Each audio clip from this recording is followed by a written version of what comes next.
are watching Darasa Online. Welcome again to the physics period. I'm Cyprian Mgina. Today we are going to study to the topic of current electricity. The subtopic is a continuation of our last part of an AC theory on alternating current, and we are really looking onto the measurement and the analysis of an alternating current through circuit elements. As we have already seen in our first part, we are just looking how an AC could just be used in some different circuit elements: a resistor, an inductor, and a capacitor. We have looked at the way how an alternating current could produce some particular effect whenever it's made to cross through those particular circuit elements. First of all, whenever they were just singular, but later whenever they were in a combination. And that particular combination which we have looked in our last time is whenever they were in a series.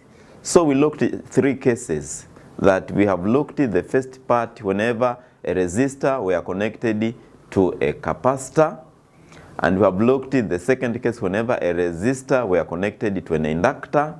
We have looked at the third case whenever a resistor, a capacitor, and an inductor were just connected. All of them were just connected in a series, of which the effect of the combination by the help of using Phasor diagram helped us to get the effective applied voltage through the combination, as well as the total impedance of the particular combination, if you remember, as well as the phase lag or lead of the applied voltage of that particular combination. That was really a very important part for you students to understand. And today we shall more or less go through that particular smaller part of those three circuit elements which are just connected in a series, but I will take you to another part whenever we are having those three circuits whenever they are connected in parallel. But to start with, we should have to look some particular features which can really happen whenever we are having such kind of a connection. We really need to look, for example, whenever a circuit in a combination, let's say, is at resonance. But we really need to look the way how the frequency of the applied voltage varies whenever a particular applied voltage applied to this particular circuit element, it varies with the frequency. So we could just be able to see such kind of a pure resistor, how does it vary with the frequency, or an inductive reactance, how does it vary with the frequency, or how a capacitive reactance, how does it vary with the frequency. So we could be able to obtain a general graph which could be able to show this particular variation. For example, if we are just going to have a graph of showing how the resistance or the reactance of any particular circuit element for any particular applied voltage varies, then we could just be able to find that for a capacitive reactance, then we are having this kind of a variation. But for an inductive reactance to applied voltage, is just a straight line that we are just going to have. This is for an inductive reactance. And for a pure resistor, just a straight line parallel to the frequency. So we'll just be having a graph just like this for a pure resistor. And you can just be able to see the difference.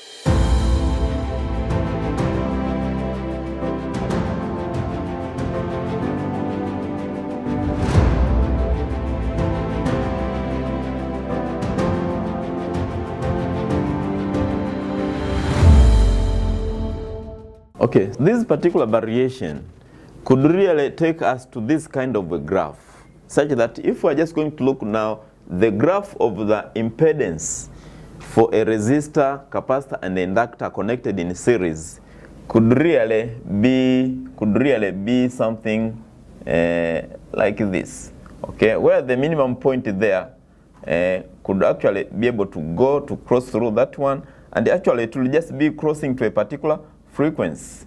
We call it an F naught. This is what we call a resonant frequency, and this resonant frequency is really very important for the circuit. That contains a resistor, a capacitor, and an inductor. Because at the moment the circuit is at resonance, it is a moment whereby the inductive reactance equals to a capacitive reactance, or the difference between an inductive reactance minus the capacitive reactance is just equal to 0. And actually the current will just be maximum at this, the frequency for the current at that particular moment, that is at resonance, will be maximum. And the inductive reactance minus the capacitive reactance will just be equal to 0. Or what we mean that the inductive reactance actually will just be equal to a capacitive reactance. This is the situation which is obtained at resonance. And we are saying that the circuit is at resonance. And for that particular case, we could just be able to compute and be able to obtain this resonant frequency F naught, which could just be computed from there. That we could just be able to have the inductive reactance here, the inductive reactance here, which will just be equal to omega L, and this will be the capacitive reactance, which is just be equal to 1 over omega C, the resonant frequency. So I'm just going to get 1 over 2 pi the square root of LC. So this is an expression for the resonant frequency, the frequency which whenever it is achieved in a circuit, actually we are saying that that particular circuit is at resonance, And actually at that particular moment, if we're just going to look at the variation of the frequency with respect to the current I, this will happen whenever the current reaches a maximum. So whenever a current reaches a maximum, there is such kind of a variation that whenever the current reaches a maximum, then we are having the actual frequency here is what we call the resonant frequency. So we are really having something like this.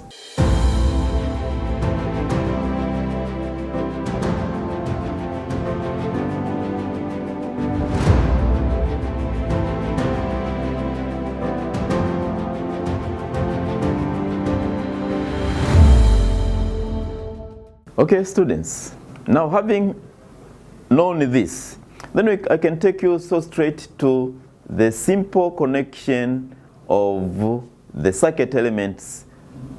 Now here we are going for a parallel connections of the circuit elements, the resistor, an inductor, and a capacitor. We are taking our first case whenever we are having a resistor and an inductor in parallel. So we are having a simple case like that. Have a resistor there and have an inductor there connected in parallel across an AC source. So here we are having a resistor and this to be an inductor. And if we look here, we could just be able to find that both a resistor and an inductor, the potential across the resistor and an inductor is the same because they are all connected across an AC source. Such that as we have looked in our first case, whenever we are talking, we are having the circuit elements be connected in series, they were just sharing the same current. That the same current I were made to pass through those circuit elements. But for this case, now whenever they are parallel, it's just the potential across them is the same. So we will just earmark the current which goes to a resistor, that is IR, and the current which goes to an inductor, that is IL. Now what we need just to remember here, at the first case, that the current through a resistor and the voltage through a resistor, they are always in phase. that is the voltage and the current through a resistor are in phase.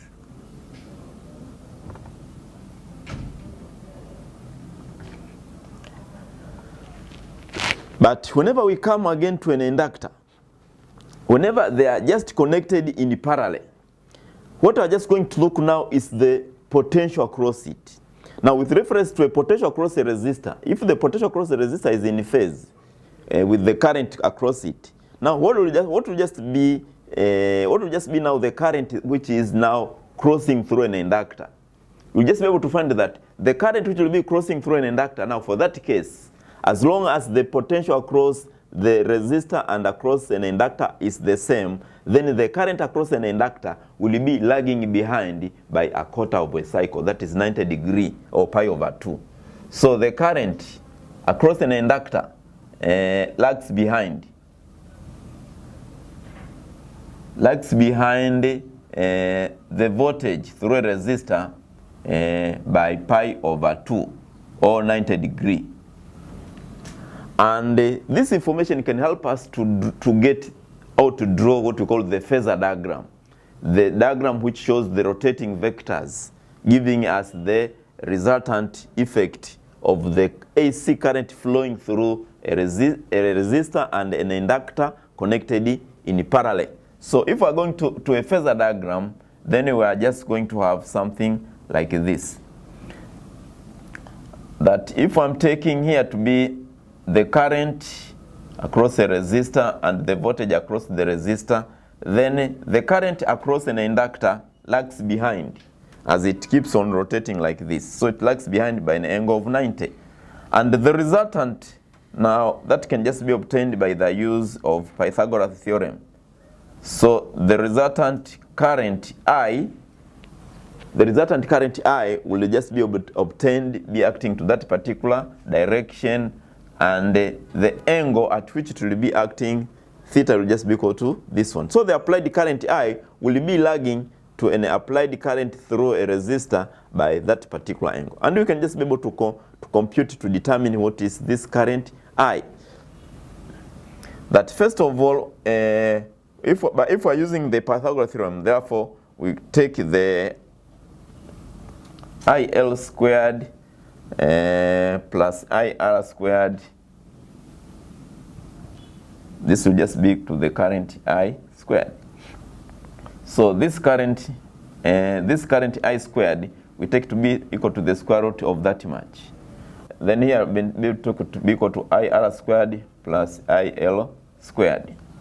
And if I start with a pure resistor, this will just be equal to V over R squared, V over an inductive reactance squared.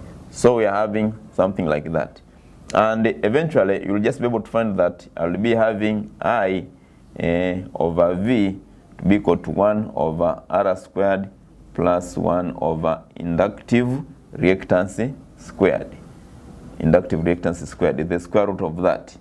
So the reciprocal of the impedance, actually, this will just be equal to 1 over R squared plus 1 over inductive reactance squared, the square root of that much. So really, this gives us an expression of the impedance.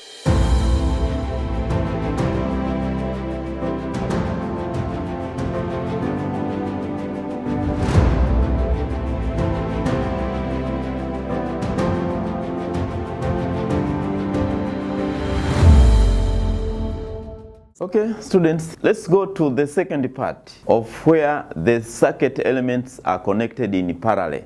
So here we are going to take to a case whenever an inductor and a capacitor are connected in parallel across an AC source. So we are having the second case where an inductor and a capacitor are connected in parallel. So we are having a circuit like that. That here we could be having an inductor and here we could have a capacitor connected in parallel and across an AC source. So we'll be looking the current across an inductor, and we'll be looking the current across a capacitor. And this is the very special case. Whenever they are connected in parallel, we really need to look the current which is just crossing through an inductor as well as the one which is crossing through a capacitor, and be able to relate both of them, how they related as compared whenever the current is made to pass through a resistor, such that whenever we're comparing them, we could just be able to obtain the actual phasor diagram.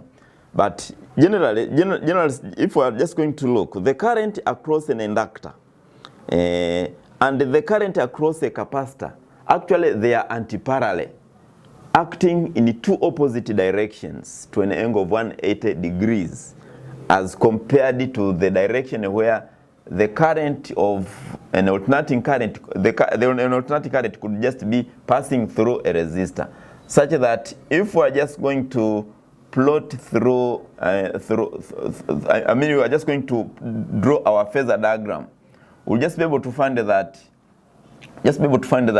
if we could take this to be the direction of the EMF E, and actually to be the current which will just be passing through a resistor. Now, the current, let's say, crossing through a capacitor could be going to this direction, while the current crossing through an inductor could just be going through this direction. They are just anti-parallel to each other.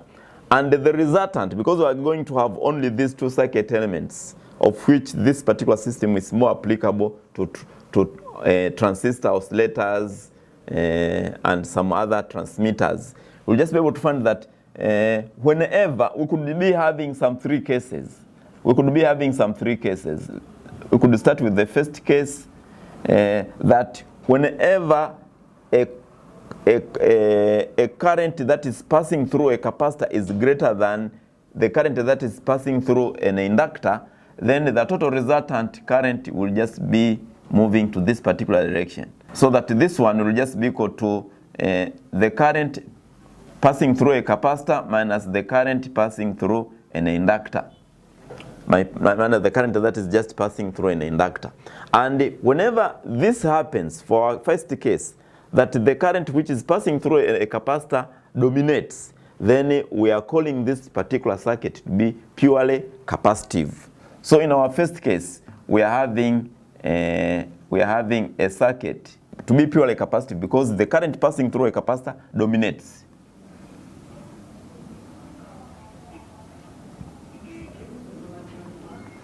And such that the resultant of that current which will just be flowing, the resultant of that particular current which will just be flowing, which will just be equal to the current through a capacitor, that is the resultant current I, which is equal to the current through a capacitor minus the current through an inductor. We'll just be able to find that that if we go from the Ohm's law, we know that V is equal to IR, and therefore we are really talking about the voltage to be equal to the EMF E. So we could be talking about the current I as the total EMF of the alternating source divided by R, so that for the current crossing through a capacitor, the current that is crossing through a capacitor will just be equal to E. The current I crossing through the capacitor will just be equal to E over capacitive reactance minus EMF E of the alternating source over the inductive reactance. And if that is the case, then we'll just be able to find that here we are not talking about the resistance. Actually, because it's a combination of both of them, then you are talking about the impedance. So rather, we could just use Z here. And therefore, you will just be able to find that one over the reciprocal of the impedance here will just be equal to 1 over capacitive reactance minus the reciprocal of inductive reactance. So we are having this kind of an expression. So let's go for the second part, for the second case. The second case is the moment whenever a current across an inductor is bigger than the current crossing through a capacitor. So that the resultant now will make the current through an inductor to dominate. And that is the second case when we are having a circuit to be purely inductive. So a circuit to be purely inductive. So at that particular case, then we are just having the current. We're just having the current to be dominating and acting at this particular side, whereby the resultant now here, that at this particular case we are having the current through an inductor is bigger than the current through a capacitor. So the resultant is IL minus IC. So this will be acting to this particular direction. That is the moment whenever the current passing through an inductor is bigger than the current passing through a capacitor, and the circuit becomes purely inductive. And if we are going to have an examination of this kind of a behavior and look what kind of an impedance is going to be produced, then we are just going to refer from the first principle that the resultant current crossing through that particular circuit will just be equal to the difference of the current crossing through an inductor minus the current crossing through a capacitor. And talking about the current, I is just be equal to E. Talk about the current I is just be equal to E over R, or the R now for this case is the impedance, which is Z. So we'll just be able to find that here will just be equal to the EMF E we divide with an inductive reactance minus E divided by a capacitive reactance. And the value for E here can just go such that the reciprocal of the impedance is just be equal to 1 over inductive reactance minus 1 over a capacitive reactance. So this will be giving us the reciprocal of the impedance of the circuit at the second moment whenever the circuit is purely inductive, having a current crossing through an inductor dominating or be bigger than the current that is crossing through an inductor. So we are having the reciprocal of the impedance be shown by this particular case. And here we are saying that the circuit is purely inductive. Okay, and that particular circuit, I could just be able to draw it for you. It's just like this, that if I'm having a current I, if I'm having this to be for the frequency F, and this is for the current I, actually we'll be having a graph which goes like this.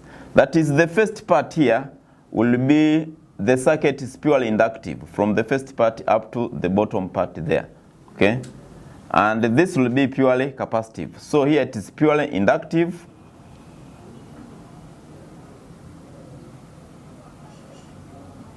And here it is purely from the first part to the other, that is purely capacitive.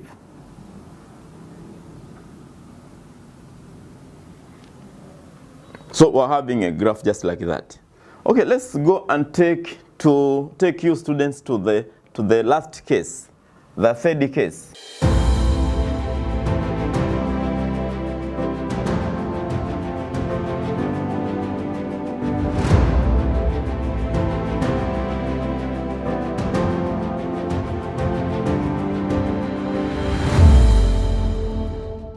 This is our third case. So at this case, we are having such kind of a connection.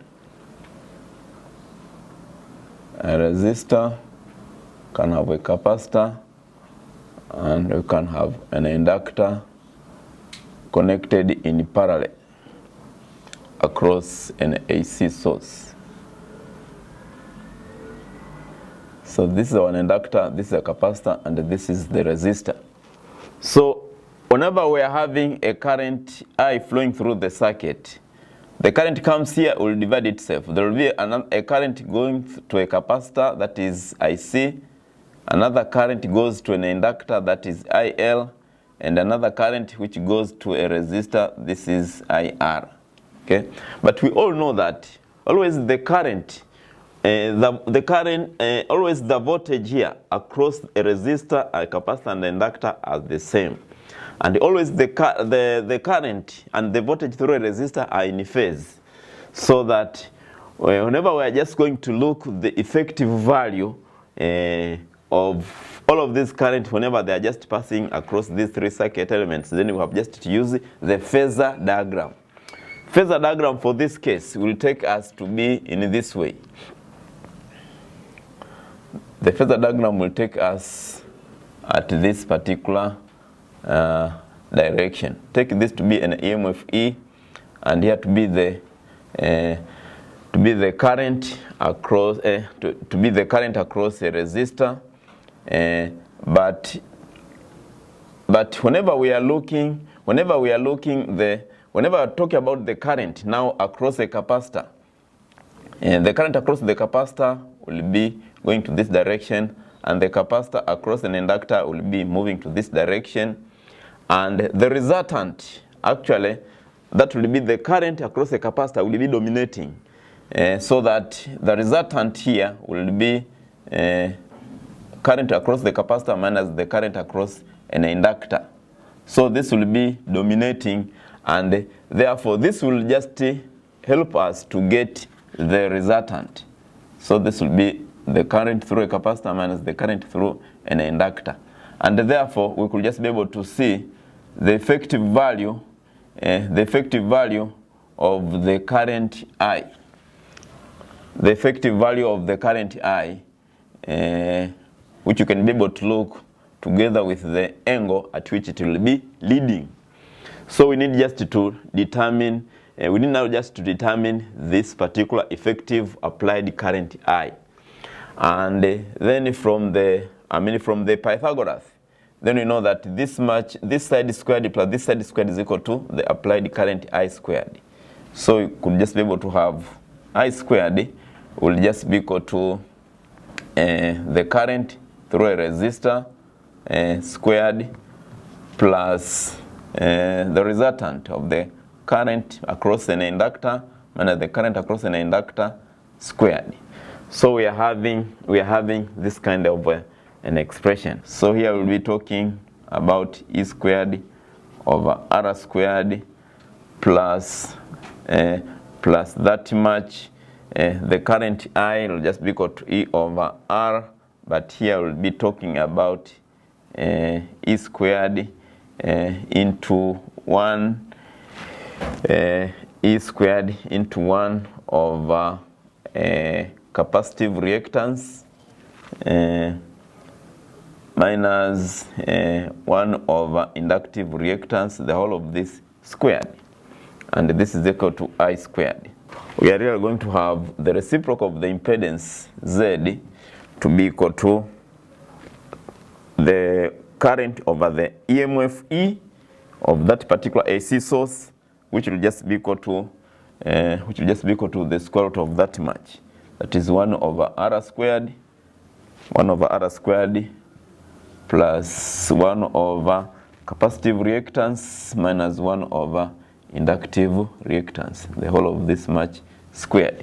So this is the reciprocal of the impedance, the tan of that angle theta, which will just be equal to a current through a capacitor minus the current through an inductor.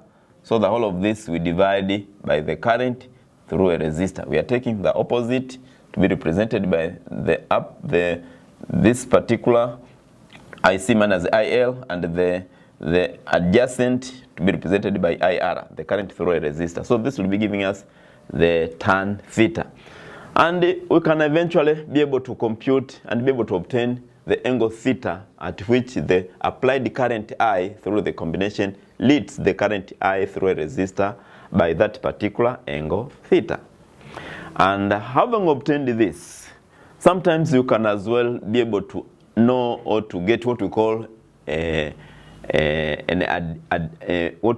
admittance. What we call an admittance, which is actually is the reciprocal of the resistance. So this particular expression actually gives us what we call an admittance. Okay, gives us what we call an admittance, the reciprocal of the impedance. And but if we are going to, if we need to get the total impedance, actually we are taking the impedance Z. It will be equal to 1 over that much.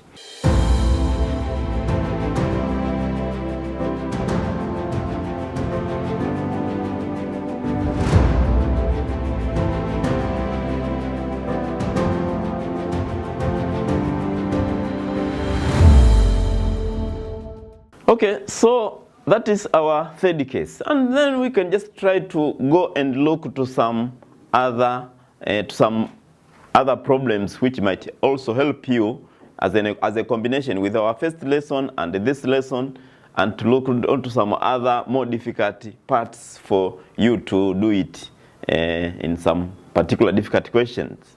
Okay, so here comes our first question. So our first question says that in a certain AC current project, a student connected a resistor of 5 ohm, inductor of 25 millihenry, and a capacitor of 800 microfarad in series to an AC source of 280 volts and 50 hertz. A. What is the impedance of the circuit? B. Determine the phase difference between the voltage across the source and the current. And C, calculate the power dissipated in the circuit and the power factor. This is our question, and we need to answer those three parts, A, B, and C. So we are having here is a series connection. So we really go back to our circuit whenever we have a resistor. Whenever we have our resistor, a capacitor, and then the inductor connected in series across an AC source. So having a resistor, a capacitor, and then the inductor connected in AC source. And I do hope that you remember, whenever we are looking for the impedance, for the impedance Z, what you need just for you is just to remember that formula. And here, the impedance Z, which we have just obtained, is just equal to R squared plus omega L minus omega C, the whole of this squared. The whole of that is squared. And what we need here, we need to see the values which we are just given, we are just being provided here. What we need just here to see the value which we are just given here. That first of all, we are given such a resistor R. The resistor R is your 5 ohm. An inductor L is 25 millihenry, and a capacitor, there is 800 microfarad. So whenever I'm talking about omega L, this is just equal to 2 pi f times L. So we need just to determine what is this much. So we need to compute that this will just be equal to 2 times pi times the frequency times L. This is 25 millihenry. So times 10 power negative 3. So this will be giving us the value for the omega L. And we can be able to compute this easily by using our calculator. So we are getting 7.85.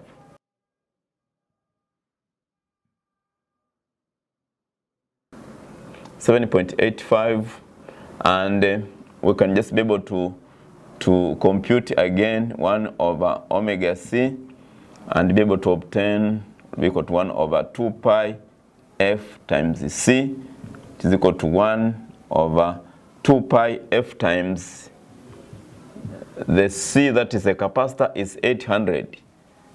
microfarad. So we can be able to compute for that. So we're getting 0.2512. So 1 over 0.2512, then this will be equal to this much, 3.98089. So we can be able to substitute these values over there to determine the impedance. So the impedance Z can just be obtained to be equal to R squared. R is 5 squared plus that much. The omega L is 7.85 minus 3.98089. So the whole of this is squared, so we take the square root of that. And here will be equal to 25 plus that much. If I'm getting the difference of that, so this is 3.869. 3.869. So we need to square this. Will be giving me the impedance to be equal to 6.322 ohms. This is the impedance. So the impedance of the circuit Z is just equal to 6.322 ohms.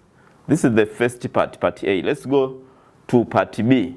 We need to determine the phase difference between the voltage across the source and the current. And actually, from the Phasor diagram, actually we are really looking for that particular angle. I hope you remember that the resultant voltage here, where the voltage across an inductor minus the voltage across a capacitor over the voltage across a resistor, so that the angle, the applied voltage V, were just leading the voltage through a resistor by that angle. And therefore, to determine that particular angle, then we need to find the tan theta, the angle that. So that is part B. So whenever we are looking for the tan of that particular angle theta, then it will actually be taking us into the inductive reactance. Later we'll be able to find that we'll be taking the difference between the inductive reactance over the capacitive reactance over the resistor R. So this will be giving us the actual tan theta. So the tan theta will take us the difference of the inductive reactance minus the capacitive reactance over R. We need to determine the phase difference between the voltage across the source and the current. So this will just take us so straight to that much, which is equal to 3.869 over R. The R is 5 ohms. So we substitute it over there to get the tan phi. And once we compute it over there, 0.7738. So we are having the tan of angle phi. So phi, we are taking the tan inverse of that much. The tan inverse of that much. So the tan inverse of that much gives us 37.73. So the angle there, it is 37.7. That angle. So this is the phase difference between the voltage across the source. So the current I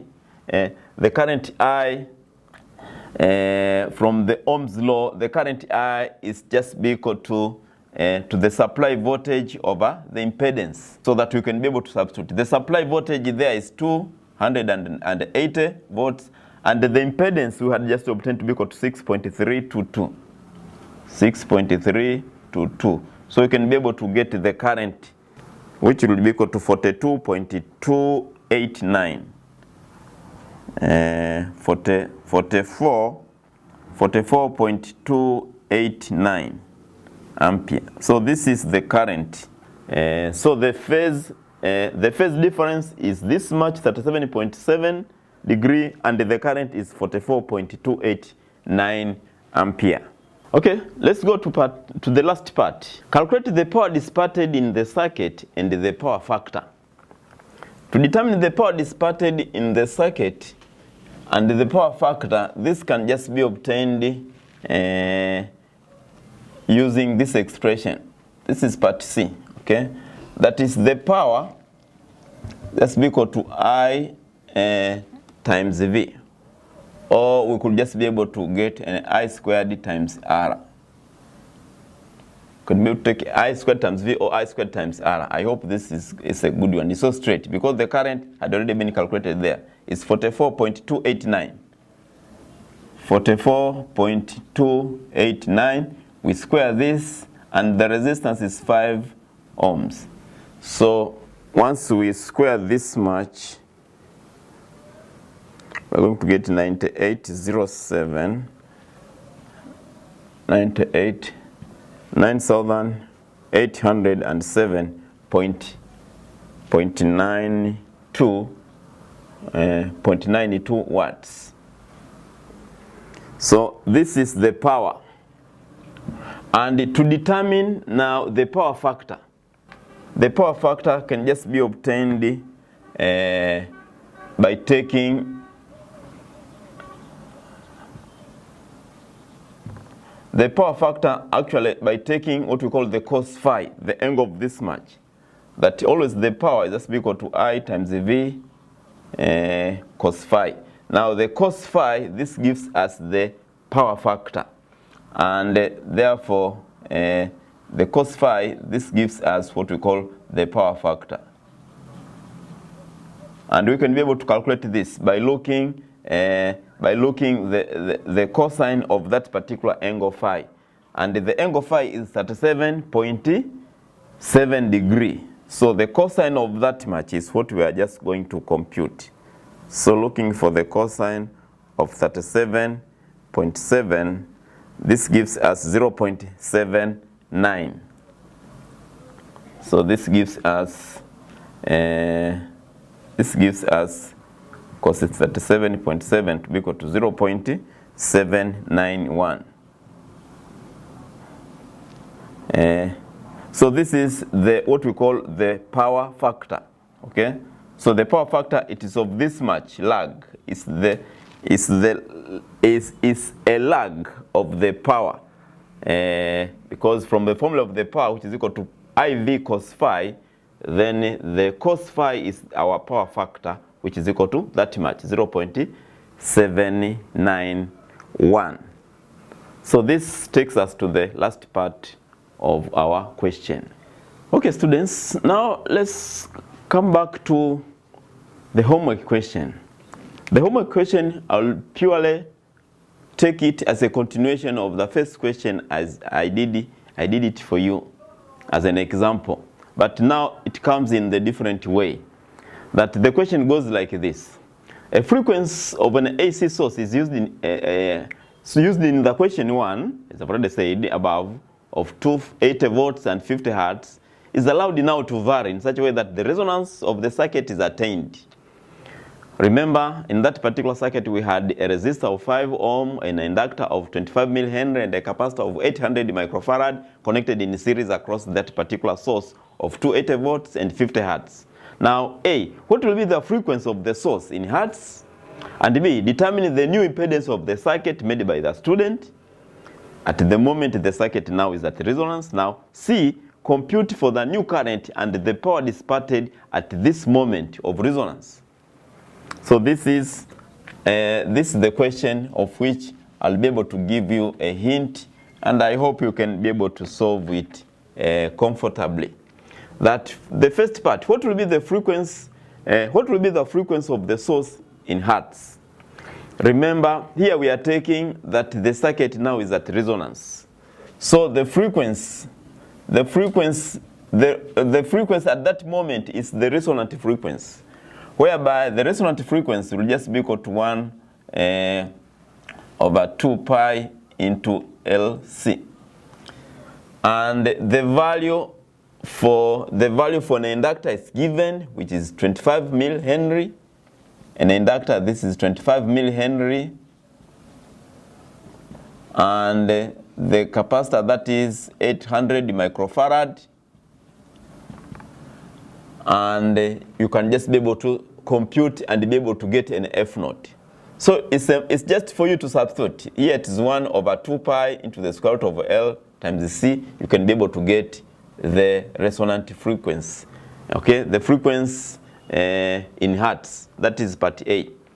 Part B, determining the new impedance of the circuit made by the student.